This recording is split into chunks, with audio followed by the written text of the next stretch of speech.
الحمد لله نحمده ونستعينه ونستغفره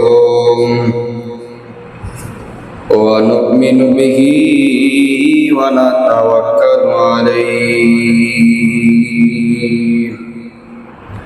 ونعوذ بالله من شرور أنفسنا ومن سيئات أعمالنا من يهده الله فلا مضل له ومن يضلله فلا هادي له ونشهد أن لا إله إلا الله وحده لا شريك له ونشهد أن سيدنا وسندنا وحبيبنا ومولانا محمدا عبده ورسوله الذي أرسله الله تعالى إلى كافة بشيرا ونذيرا وداعيا إلى الله بإذنه وسراجا وقمرا منيرا فقد قال الله تعالى في كلامه المجيد وفي فرقانه الحميد أعوذ بالله من الشيطان الرجيم بسم الله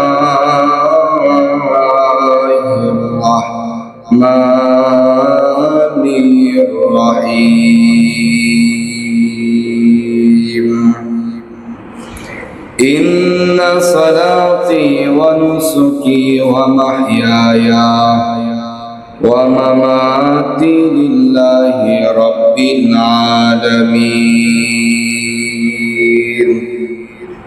صدق الله مولانا العظيم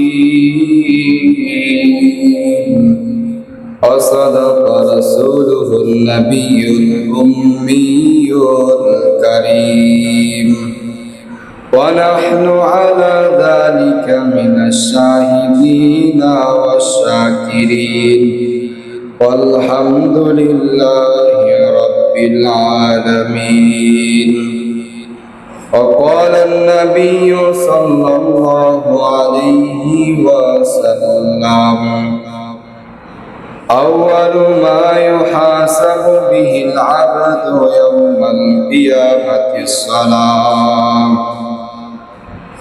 وقال تعالى آية أخرى بسم الله الرحمن الرحيم إن الله وملائكته يصلون على النبي يا أيها الذين آمنوا صلوا عليه وسلموا تسليما محبت درود إبراهيم قري اللهم صل على محمد وعلى آل محمد كما صليت على إبراهيم وعلى آل إبراهيم إنك حميد مجيد اللهم بارك على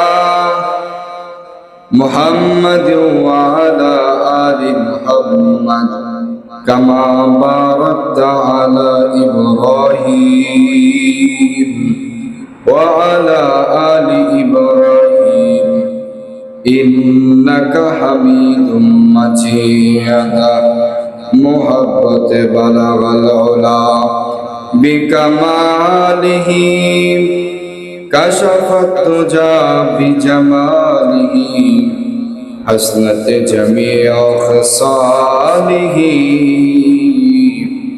صلوا عليه وآله محبت لا إله bed sound হচ্ছে না, extra একটা সাউন্ড হচ্ছে না। লা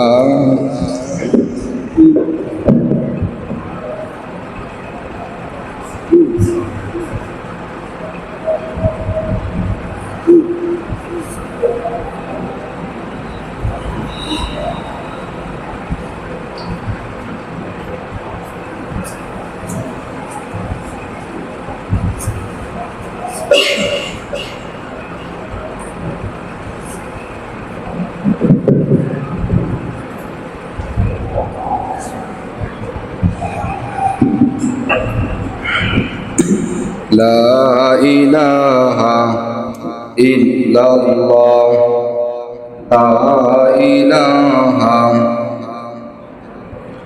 لا إله إلا الله لا إله ইহা हम सब मुसाफिर है কবর আখির ঠিকানা कोई आगे रवाना हो कोई पीछे रवाना ला इलाहा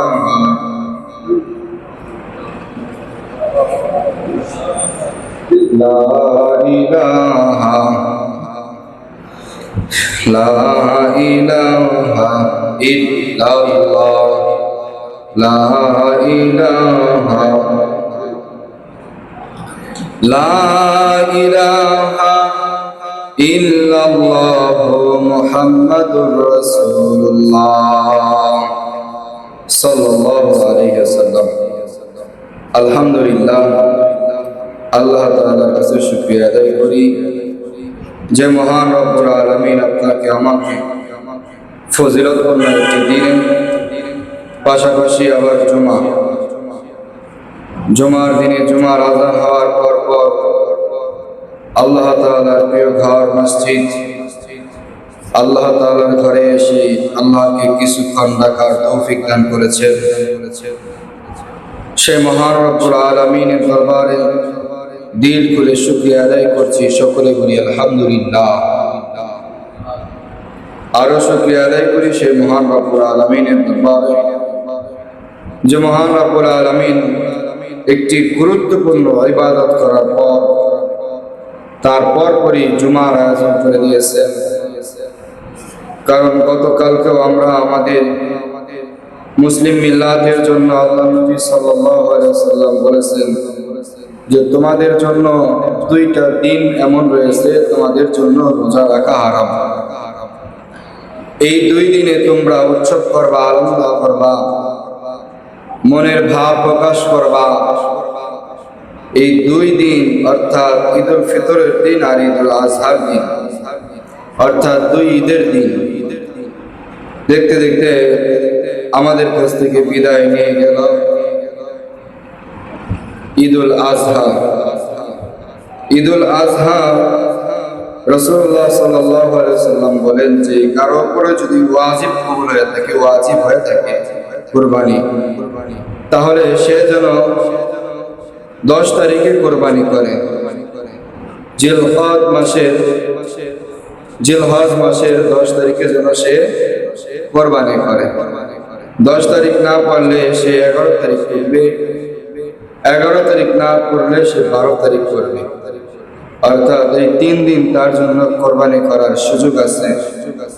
অর্থাৎ আমরা যারা এখনো কোরবানি করতে পারি নাই, চাইলে আমরা এখনো পর্যন্ত কোরবানি করতে পারব।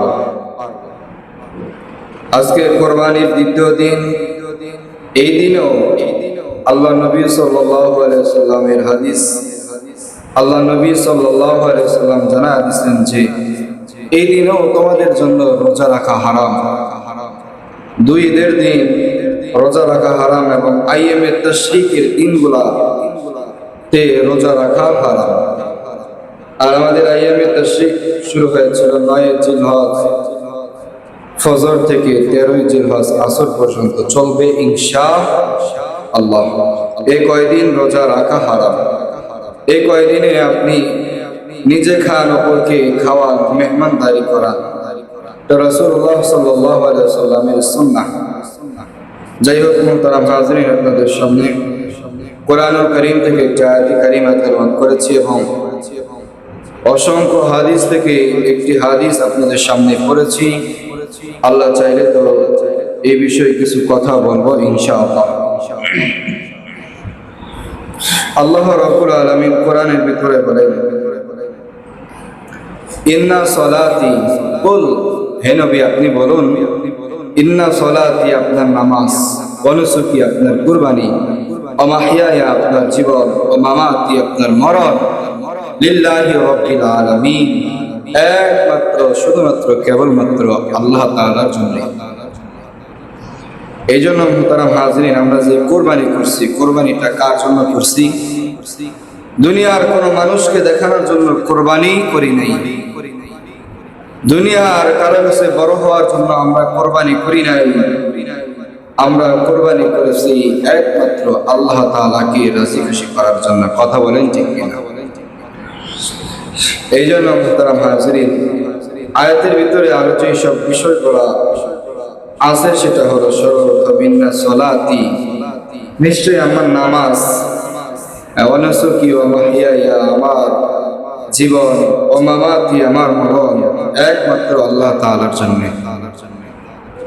এখন যদি দেখি আমার নামাজ, মুহতারাম হাজিরিন, নামাজের কথা বললেই তো আমাদের শরীরের ভিতরে জ্বালা পোড়া শুরু হয়ে যায়।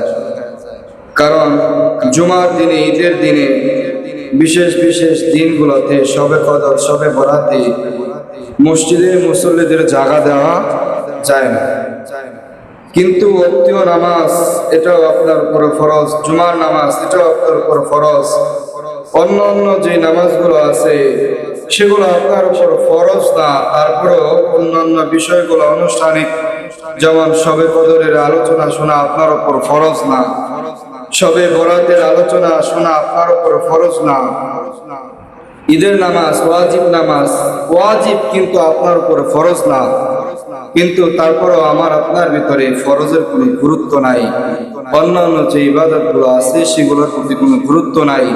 শুধু জুমার দিনে আমরা মুসলমানিত্ব টিকায়া রাখার জন্য জুমার নামাজ পড়তে আসি। কথা বলেন ঠিক কিনা? মুসলমানিত্ব টিকায়া রাখার জন্য আমরা নামাজ পড়তে আসি। কিভাবে আমরা মুসলমানিত্ব টিকায় রাখি? আমরা যদি জুমার নামাজের সময় দোকানপাট খোলা রাখি বা রাস্তায় চলাফেরা করি, তাহলে লোকে আমাকে জিজ্ঞাসা করবে, কিরে তুই কি মুসলমান? জুমার নামাজ শুরু হয়ে যাইতেছে, তুই জুমার নামাজ পড়তে যাইবি না? ওই যে এই কথা থেকে বাঁচার জন্য জুমার নামাজ পড়তে আসে। কথা বলেন। কিন্তু জুমার দিনেই, একই দিন জুমার দিনেই যদি জুমার নামাজ না হয়ে যদি আসরের নামাজ হয়, কেউ বলবে না তুই আসরের নামাজ পড়তে গেলি না, তুই মুসলমান তুই আসরের নামাজ পড়তে গেলি না কেন? এটা কেউ বলবে না, কেউ বলেও না। কথা বলেন ঠিক কিনা? কারণ জুমার নামাজ সকলে একত্রে মিলে পড়া হয়। এটাতে যদি না আসি তাহলে তো আমার মুসলমানিত্ব ঠিক থাকবে না। লোকে আমি যদি আমার দোকান খোলা রাখি তাহলে লোকে এসে বলবে, কিরে জুমার নামাজের সময় একটা দিন, জুমার দিন তুই দোকান খোলা রাখছিস। কথা বলেন ঠিক কিনা? এটার নাম তো ইসলাম না, এটার নাম তো মুসলমানিত্ব না। কথা বলেন ঠিক কিনা? মুসলমানিত্ব হলো সেটাই, জুমার নামাজ আপনার উপর যেরকম ফরজ, জুমার দিনের আগে যে একটা ওয়াক্তের নামাজ গেছে সেটা হলো ফজরের নামাজ। ফজরের নামাজটা ঠিক ততটুকু আপনার উপর ফরজ। জুমার পরে আসর আসবে, আসর আপনার উপর ফরজ। মাগরিব, ঈশা, এইভাবে যত ওয়াক্ত নামাজ আসবে আপনার উপর ফরজ। আপনি যখন এই নামাজগুলো তরক করেন, ছেড়ে দেন, তখন আল্লাহ তাআলা বলেন যে বান্দা ফজরের নামাজ ছেড়ে দিয়েছে তো কি হয়েছে? বান্দার প্রতি আল্লাহ রাব্বুল আলামিনের কি দৃষ্টি থাকে দেখেন। বান্দা ফজরের নামাজ ছেড়ে দিয়েছে, বান্দা জোহরের নামাজ পড়বে, জোহরের নামাজ বান্দা ছেড়ে দিয়েছে, তো আল্লাহ তাআলা বলে না, এই বান্দা আসরের নামাজ পড়বে। আসরের নামাজ ছেড়ে দিয়েছে, আল্লাহ বলে না, এই বান্দা মাগরিবের নামাজ পড়বে। মাগরিবের নামাজও আপনি ছেড়ে দিলেন, আল্লাহ রাব্বুল আলামিন বলেন না, এই বান্দা এশার নামাজ পড়বে। এশার নামাজও যখন আপনি ছেড়ে দিলেন, আল্লাহ রাব্বুল আলামিন পরবর্তী ফজরের নামাজ আপনি পড়বেন, এরকম ধারণা আল্লাহ তাআলা বলেন যে এই বান্দা নামাজ পড়বে, পরবর্তী ফজর নামাজ পড়বে। এইভাবে যখন আপনি নামাজগুলো কাজা করতে থাকেন, তখন আল্লাহ রাব্বুল আলামিন চাইলে আপনার আমার খানা বন্ধ করে দিতে পারতো। আল্লাহ তাআলা চাইলে আপনার আমার পানি বন্ধ করে দিতে পারতো। আল্লাহ রাব্বুল আলামিন চাইলে আপনার আমার রিজিক বন্ধ করে দিতে পারতো। কথা বলেন ঠিক কিনা?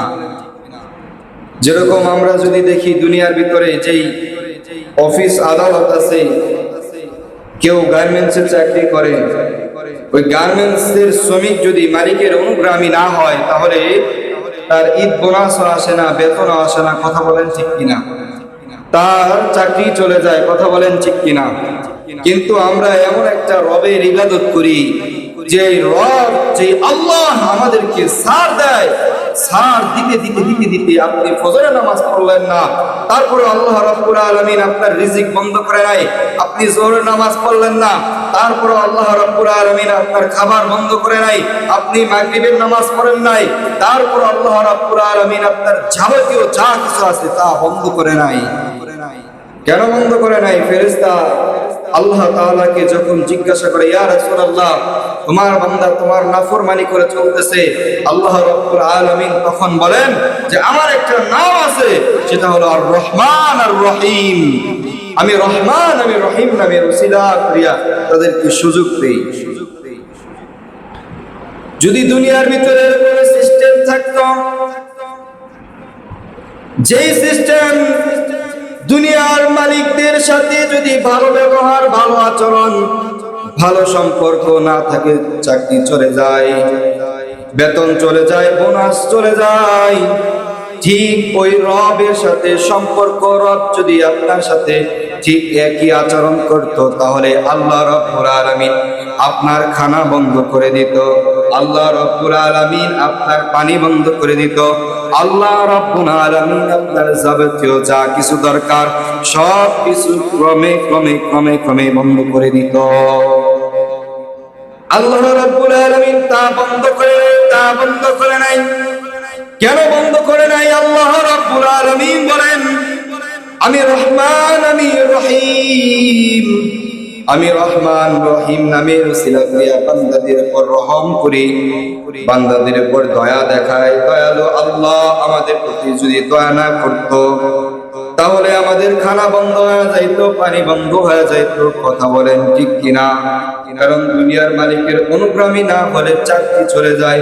ঠিক ওইভাবেও আল্লাহ তাআলা আমরা কি অনুগ্রামী এখনো হতে পারছি কিনা? এখনো অনুগ্রামী হতে পারলাম কিনা? এমন অনেক মানুষ আছে নামাজের কোনো খোঁজ খবর নাই। কথা বলেন ঠিক কিনা? নামাজ গুরুত্বপূর্ণ একটা ইবাদত, তার ভিতরে নাই। অন্যান্য যে ইবাদত গুলো আছে সেগুলো তার ভিতরে নাই। এই জন্য মুহতারাম হাজিরিন, সবকিছু হবে আমার আল্লাহর জন্য। ইন্না সলাতি, আমার নামাজ হবে আল্লাহর জন্য। আমি তো নামাজে পড়ি না, আমার নামাজ কোথা থেকে আসবে? ও মুহতারাম হাজিরিন, নামাজ ছাড়া আল্লাহর নবী সাল্লাল্লাহু আলাইহি ওয়াসাল্লাম বলেন, আউয়ালু মা ইউহাসাবু বিহিল আবদু ইয়াউমাল কিয়ামাতিস সালাম। কিয়ামতের দিন সর্বপ্রথম আল্লাহ রাব্বুল আলামিন বান্দার কাছ থেকে যে হিসাবটা নেবে সেটা হলো নামাজের হিসাব।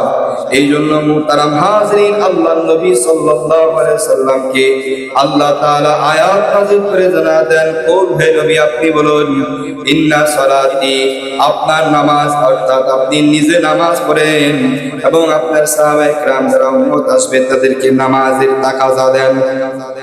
ওয়া নুসুকি, আপনার কুরবানি আমার কুরবানি, ওয়া মাহইয়ায়া আমার জীবন, ওয়া মামাতি আমার মরণ, লিল্লাহি রাব্বিল আলামিন, কেবলমাত্র শুধুমাত্র আল্লাহ তাআলার জন্যই হবে, আর কারোর জন্য হবে না।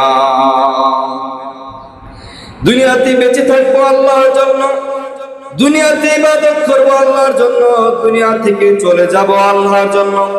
যখন মৃত্যুর স্বাদ গ্রহণ করব তখন কালেমা পড়ে মৃত্যুর স্বাদ গ্রহণ করব।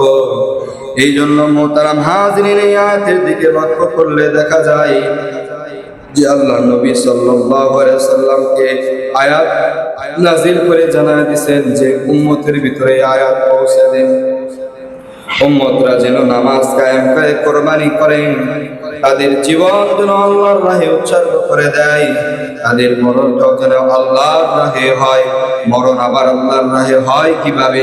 যুদ্ধের ময়দানে আল্লাহর রাস্তায় যুদ্ধ করতে করতে এমন অনেক মুসলমান শহীদ হয়ে গেছে। অর্থাৎ তার বেঁচে থাকা, তার মরে যাওয়াটাও আল্লাহর জন্য হয়েছে। সুবহানাল্লাহ। ইসলাম আমাদের জন্য শান্তির ধর্ম, কথা বলেন ঠিক কিনা?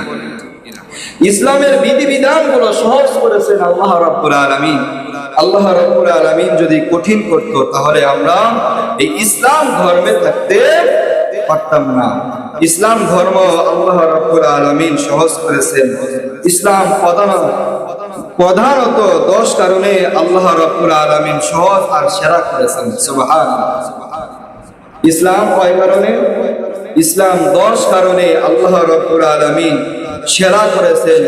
ইসলাম এই 10টা কারণে ইসলাম সেরা। 1 নাম্বার কারণ হলো দ্বীনুর রব্বানিয়া। এই ইসলাম হলো এমন একটা ধর্ম, এমন একটা বিধিবিধান, এমন একটা জীবন ব্যবস্থা যেই ধর্মটা হলো স্বয়ং আল্লাহ রাব্বুল আলামিন নির্ধারণ করেছেন। সুবহানাল্লাহ। কারণ আমাদের এই ধর্মটা হলো যে আপনি ইসলাম গ্রহণ করেছেন, এই ইসলাম নামক ধর্মটা দুনিয়ার কোনো মানুষ বানায় নাই, দুনিয়ার কোনো ব্যক্তি বানায় নাই, এটা স্বয়ং আল্লাহ রাব্বুল আলামিন স্বয়ং নিজে বানায় দিয়েছে। সুবহানাল্লাহ। দ্বীনুর রব্বানি 1 নাম্বার। ইসলাম 10 কারণে সেরা হয়েছে। 1 নাম্বার কারণ হলো দ্বীনুর রব্বানিয়া, অর্থাৎ রবের দেওয়া ধর্ম। রবের দেওয়া ধর্ম এটা ইসলাম, এই জন্য ইসলাম সেরা হয়েছে। 2 নাম্বার, এই ইসলাম কেন সেরা হয়েছে? 2 নাম্বার কারণ হলো, 2 নাম্বার কারণ দ্বীনুল ইনসানিয়াত, অর্থাৎ এটা হলো মানবতার ধর্ম। কিসের ধর্ম? মানবতার ধর্ম। মানবতার ধর্ম কেমন ভাবে হলো দেখেন মুহতারাম হাজির, আল্লাহ রাব্বুল আলামিনের হুকুম ছিল কুরবানি করা। মানে কি আপনার কুরবানি, আমার কুরবানি একমাত্র আল্লাহ তাআলার জন্য হবে। যখন আপনি কুরবানি করেছেন, দেখেন লক্ষ লক্ষ টাকা দিয়ে কুরবানি করেছেন, আপনার বাসায় কয় কেজি গরুর গোশত আছে? আল্লাহ রাব্বুল আলামিন বলেন দ্বীনুল ইনসানিয়াত, এটা হলো মানবতার ধর্ম। এই কারণে ইসলাম সেরা হয়েছে। আপনি যে কুরবানি করলেন, একটা উপমা দিয়ে আমি আমার আলোচনার সামনের দিকে যাব। 1 নাম্বার উপমা দেখেন, আপনি কুরবানি করেছেন, আপনার গোশত বন্টন করে বিলা দিছেন। 1 কেজি গোশত যদি আপনি বাজার থেকে কিনতে যাইতেন 800 থেকে 750 টাকা লাগতো। কথা বলেন ঠিক কিনা? এই জন্য আল্লাহ রাব্বুল আলামিন বলে যে আপনি যেই কুরবানি করলো, বান্দা যেই কুরবানি করেছে, এটা সে নিজের জন্য রেখে দেয় নাই, রাখলেও অল্প কিছু রাখার বিধান আছে, রাখছে সে। আল্লাহর নবী সাল্লাল্লাহু আলাইহি ওয়াসাল্লাম জানাতেন, আপনি কুরবানি করেছেন, আপনি কুরবানির গোশত নিজে খান, অপরকে দেন, নিজে কিছু জমা করে রাখেন। এইভাবে বলা হয়েছে হাদিসের ভিতরে। আপনি চাইলে নিজে খাইতে পারেন, সব দিয়েও দিতে পারেন, কিছু জমাও রাখতে পারেন। মুহতারাম হাজিরিন, আপনি যে মানুষকে বিলা দিয়েছেন, এটা কি মানবতা না? এটাও এক ধরনের মানবতা। কথা বলেন ঠিক কিনা?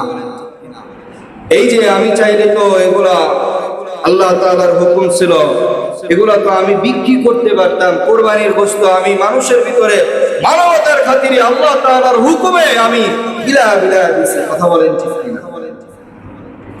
মুহতারাম হাজিরিন, ইসলাম 10 কারণে সেরা। 2 নাম্বার কারণ হলো দ্বীনুল ইনসানিয়াত, মানবতার ধর্ম, এই জন্য ইসলাম সেরা হয়েছে।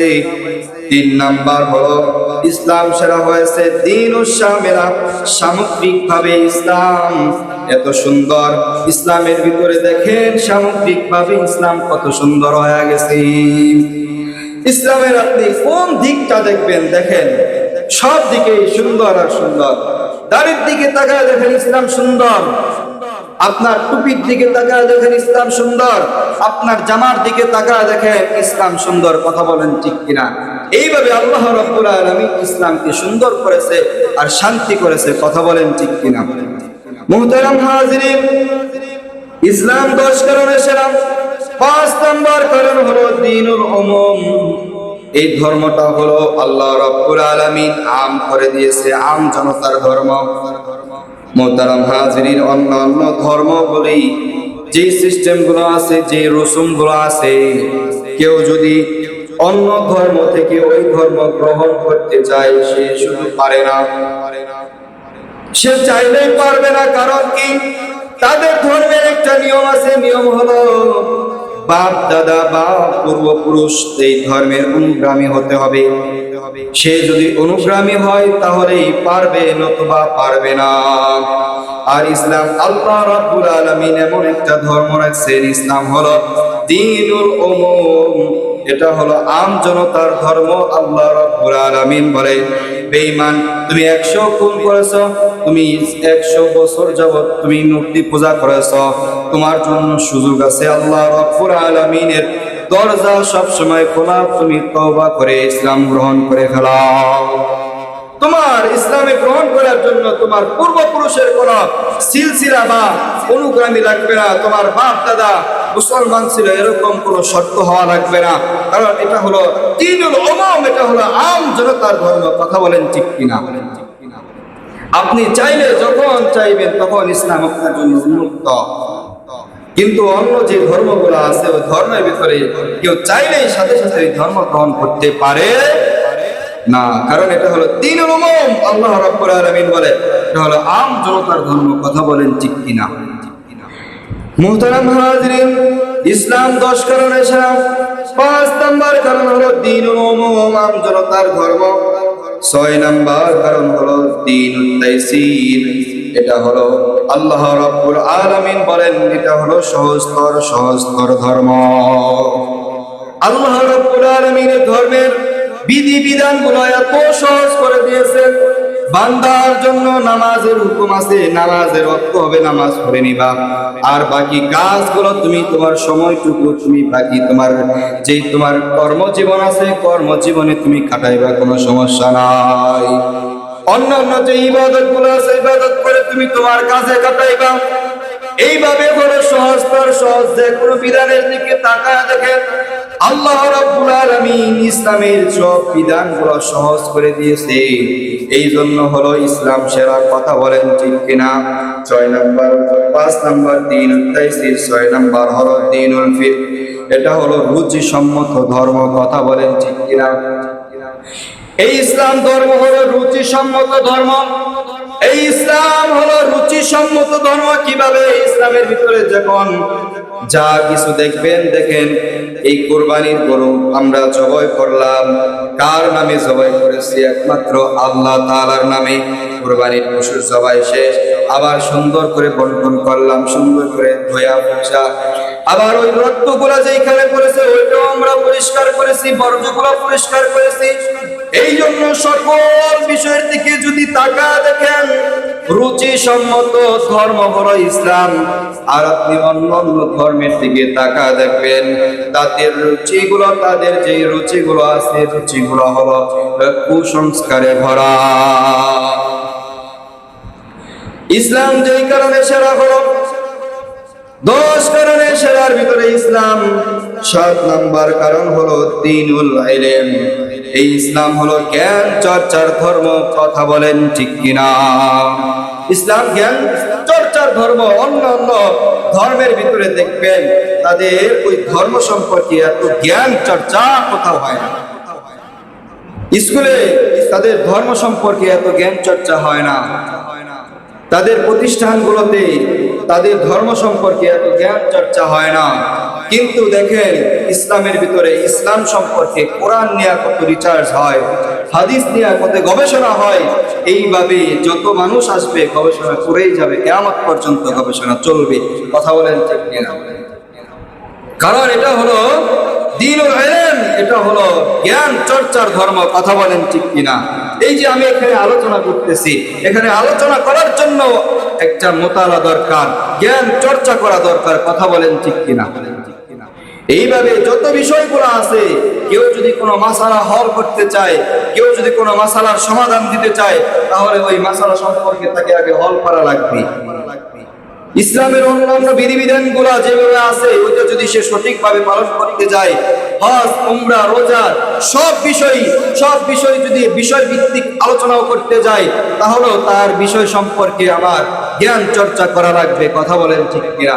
এইভাবে আমরা অনেকেই আছি, আমরা ইসলামের অনেক গল্পের বই আছে, বইগুলো কিনে কিনে আমরা পড়ি। কথা বলেন ঠিক কিনা? ইসলাম সম্পর্কে জানি, আদম সম্পর্কে জানি, ইব্রাহিম সম্পর্কে জানি, মুহাম্মদ সাল্লাল্লাহু আলাইহি সাল্লাম সম্পর্কে জানি, ইসলাম ধর্ম সম্পর্কে জানি, আরো বিধিবিধান সম্পর্কে আমরা বই কিনে কিনে বাসায় পড়ি। কথা বলেন ঠিক কিনা? এটা হলো এমন একটা ধর্ম, সেটা হলো দ্বীনুল ইলম, এটা হলো জ্ঞান চর্চার ধর্ম। কথা বলেন ঠিক কিনা? ইসলাম যেই কারণে সেরা হলো 10 নম্বর কারণের ভিতরে 8 নম্বর কারণ হলো দ্বীনুল ইসলাম। ইসলাম যেই কারণে সেরা, সেটা হলো ইসলাম হলো শান্তির ধর্ম। কথা বলেন ঠিক কিনা? ইসলামের মতো এত শান্তি আর কোথাও খুঁজে পাইবেন না। ইসলাম আপনার জন্য সব দিক দিয়ে শান্তিপূর্ণ করে রাখছেন। আপনি ঘুমাইবেন, ঘুমের ভিতরে আল্লাহ রাব্বুল আলামিন আপনার ঘুমটাকে শান্তি করে দিয়েছেন। আল্লাহ রাব্বুল আলামিন বলেন, এই জমিনটাকে তোমাদের জন্য বিছানা স্বরূপ বানায় দিলাম। আরো যে বিষয়গুলো আছে সেগুলো তুমি যদি খেয়াল করে দেখো, ইসলাম তোমার জন্য শান্তির ধর্ম। ইসলাম তোমার জন্য শান্তি আর শান্তি। অন্যান্য ধর্মের ভিতরে এরকম শান্তি আর খুঁজে পাইবা না। মুসলমান, আমরা যদি শান্তি খুঁজতে পাই, শান্তি যদি খুঁজে পাই, কোন ধর্মের ভিতরে পাবো? কথা বলেন, কোন ধর্মে পাবো? ইসলামের ভিতরে। ইসলাম ছাড়া শান্তি আর কোথাও নাই। কথা বলেন ঠিক কিনা? ইসলাম ছাড়া শান্তি আছে? হিন্দুদের ভিতরে যা দেখেন, খ্রিস্টানদের ভিতরে যা দেখেন, শান্তি নাই, অশান্তি। আমাদের সমাজে যদি দেখা যায় উলটপালট হয়ে যায়, উলটপালট হওয়াতে এটা ইসলামের দোষ না, এটা বান্দার দোষ। কথা বলেন ঠিক কিনা? বান্দা ঠিক মতো ওই ইসলাম আইন অনুযায়ী না চললে বান্দার ভিতরে উলটপালট দেখা যায়। এটা ইসলামের কোনো নাম নয়, এটা ইসলামের শান্তির ধর্ম থেকে নাম কাটা যাবে না, ওটা হলো বান্দার দোষ। কথা বলেন ঠিক কিনা? মোহতারাম হাজিরিন, ইসলাম হলো শান্তির ধর্ম। কথা বলেন ঠিক কিনা? মোহতারাম হাজিরিন, 10 নম্বর কারণের ভিতরে, সেরার কারণের ভিতরে হলো 9 নম্বর কারণ হলো দ্বীনুল ওয়াসাতিয়াত। এটা হলো ভারসাম্য একটা ধর্ম জীবন ব্যবস্থা। কথা বলেন ঠিক কিনা? আমাদের এই ধর্মের একটা ব্যালেন্স আছে। কথা বলেন ঠিক কিনা? ভারসাম্যপূর্ণ এই ধর্ম ইসলাম, এই ইসলামের একটা ব্যালেন্স আছে। কথা বলেন ঠিক কিনা? ব্যালেন্স ছাড়া ইসলাম কথা বলে না। ইসলাম যখনই কথা বলে, ইসলাম তার মর্যাদা বজায় রেখে, তার ব্যালেন্স ওয়েট বজায় রেখে কথা বলে। কথা বলেন ঠিক কিনা? 10 নম্বর কারণ হলো ইসলাম যেই কারণে সেরা হয়েছে, 10 নম্বর কারণ হলো দ্বীনুল ওয়াদুহ। এটা হলো স্পষ্ট ধর্ম, এটা কোনো গোপনীয়তা নাই। ইসলামের ভিতরে কোনো গোপনীয়তা নাই। অন্যান্য ধর্মের ভিতরে তাদের যে ধর্ম বিধিবিধান আছে, মোহতারাম হাজিরিন, খ্রিস্টানদের যে ধর্ম আছে, বাইবেল যে কিতাব আছে, ওই কিতাবে স্পষ্টভাবে লেখা আছে, কেউ যদি হক করে, ওই কিতাবের ভিতরে স্পষ্টভাবে লেখা আছে যে শেষ নবী এমন একজন নবী আসবে, মুহাম্মদ সাল্লাল্লাহু আলাইহি ওয়াসাল্লাম। শেষ জামানায় এমন একজন নবী আসবে, আব্দুল্লাহর ছেলে মুহাম্মদ। এইভাবে নাম উল্লেখ করে ওই বাইবেলের ভিতরে লেখা আছে। ওই কিতাবের ভিতরে এটা লেখা আছে যে যখন মুহাম্মদ সাল্লাল্লাহু আলাইহি ওয়াসাল্লাম দুনিয়াতে আসবে, এই বাইবেল, এই ধর্ম নিষ্কৃষ্ট হয়ে যাবে, এই ধর্ম মুছে যাবে। তারপরেও তারা এটাকে যখন পড়ে, ওই লেখাটা এইভাবে আঙুল দিয়া ঢাইকা তারপরে লাইন পড়ে, এইভাবে পড়ে।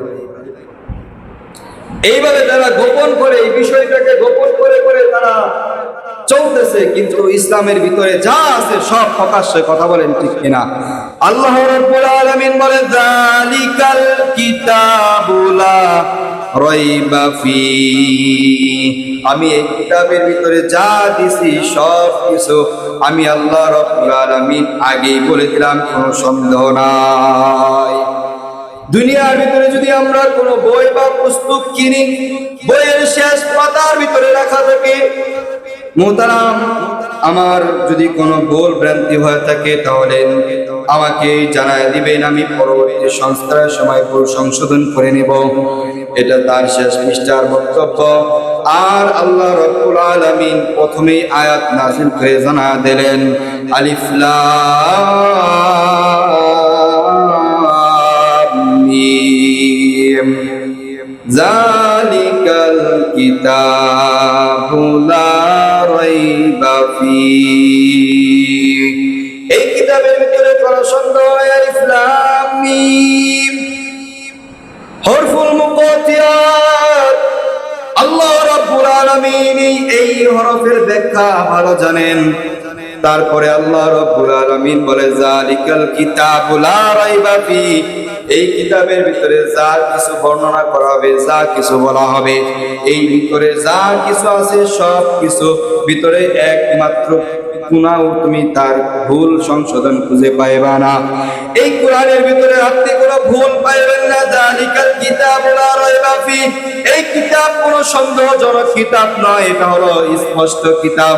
আল্লাহ রাব্বুল আলামিন ইসলামকে সেরা বানাইছেন 10 কারণে। 10 নাম্বার কারণ হলো ঈদুল উদুহ, অর্থাৎ আল্লাহ রাব্বুল আলামিন বলেন এটা হলো স্পষ্টতা, এটা হলো কোনো গোপনীয়তা নাই। এই ধর্মের ভিতরে যা কিছু আছে সব কিছু আল্লাহ রাব্বুল আলামিন স্পষ্ট করে দিয়েছে। এই জন্য মুহতারাম হাজিরিন, হাদিস পড়া হয়েছিল, আউয়ালু মা ইউহাসাবু বিহিল আবদু ইয়াউমাল কিয়ামাতিস সালাহ। কিয়ামতের দিন সর্বপ্রথম আপনার কাছ থেকে নামাজের হিসাব নেওয়া হবে। মুহতারাম হাজিরিন, আমরা শুধু জুমার নামাজে বিশেষ বিশেষ নামাজে উপস্থিত হই, কিন্তু ওয়াক্তের নামাজ যে আপনার উপর ফরজ, কিন্তু ওই নামাজ আপনি পড়েন না।